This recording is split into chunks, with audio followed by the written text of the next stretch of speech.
Hello and welcome back to another video. In today's review, I'll be covering my custom LEGO Transformers Nitro Optimus Prime. You may be wondering what exactly that means, and it's basically just a term I'm using for these futuristic style builds.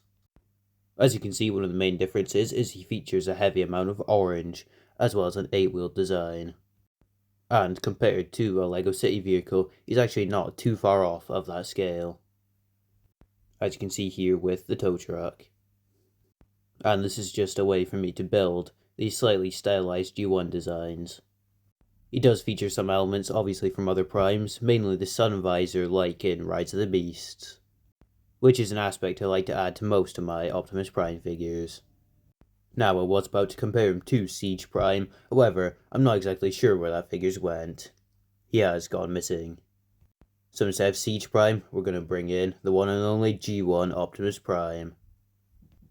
And these two are actually almost exactly the same size in cab mode, which is pretty neat. And here he is with Bumblebee as well. And I did try to do a little bit of the white stripe going around the sides, however it doesn't entirely go around the whole cab.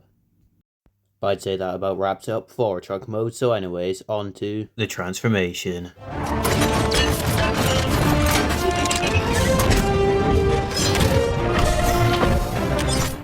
But before that, I am going to be starting some channel memberships.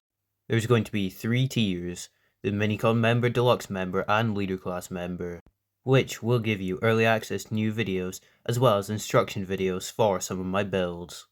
There's also going to be members only, behind the scenes videos and shorts every week.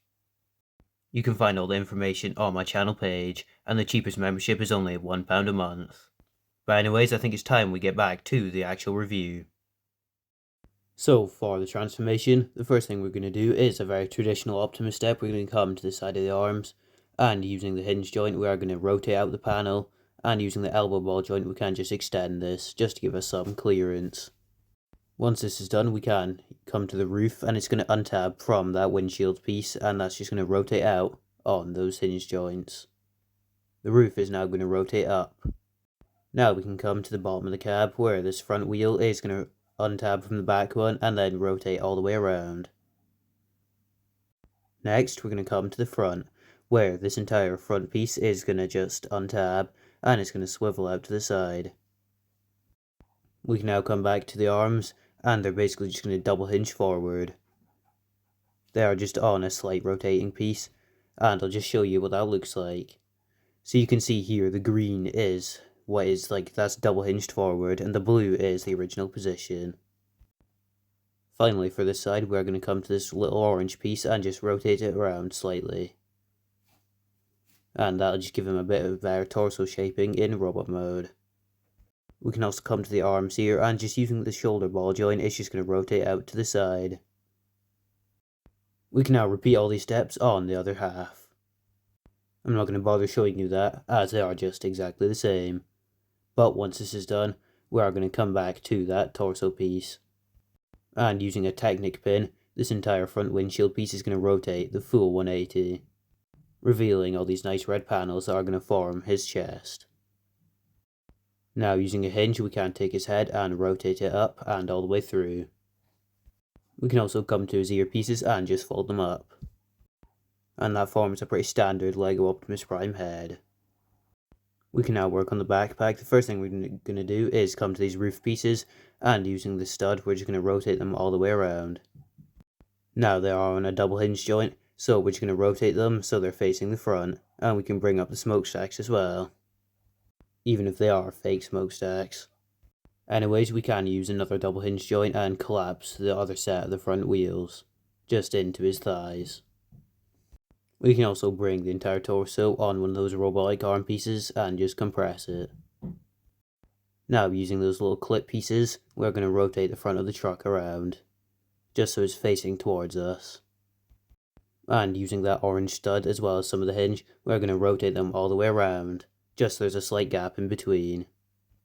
Once this is done we can come back to the roof pieces, and using the swivel joint there, just going to rotate all the way back.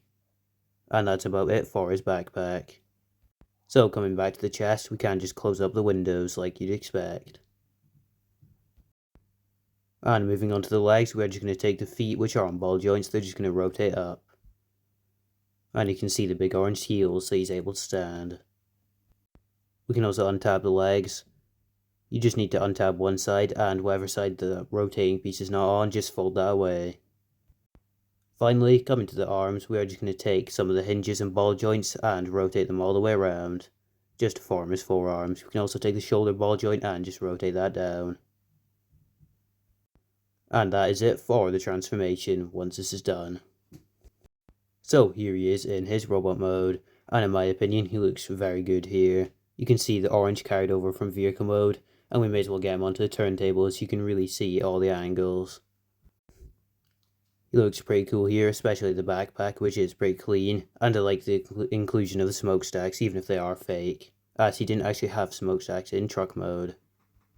He has a very dynamic design here, with many angles and kind of sharper points here, especially on that backpack. The best part of this design is definitely the chest, as the way it rotates around is definitely unique to this guy. I've definitely not seen that on any other Optimus figures. And having the front visor piece end up on the bottom looks pretty cool here. Now he does come with an assortment of weapons, so let's get into those. The first one is just an axe. It just tabs into his hand, pretty simple. And he looks pretty cool here with it. It's a pretty great axe in my opinion, as it uses one of those bionicle pieces, and that's pretty sharp here. Definitely making for a good axe blade. And you can definitely get into some dynamic poses with these weapons. The next one is a sword. It just tabs in here, and it's basically just based on the movie version of the Energon sword, although a little simpler to fit with the design. For the next weapon, we're going to have to take this orange piece off, and it's an arm blade. It just tabs onto the side, and you can get some cool poses with this. He also comes with a gun and a shield, because why not? At this point I just felt like making weapons for him, just to get him some cool poses. But anyways, that is about it for this review. If you have enjoyed, please remember to like, comment and subscribe. So I'll see you all in the next review. And do comment down below who you want to see me build next.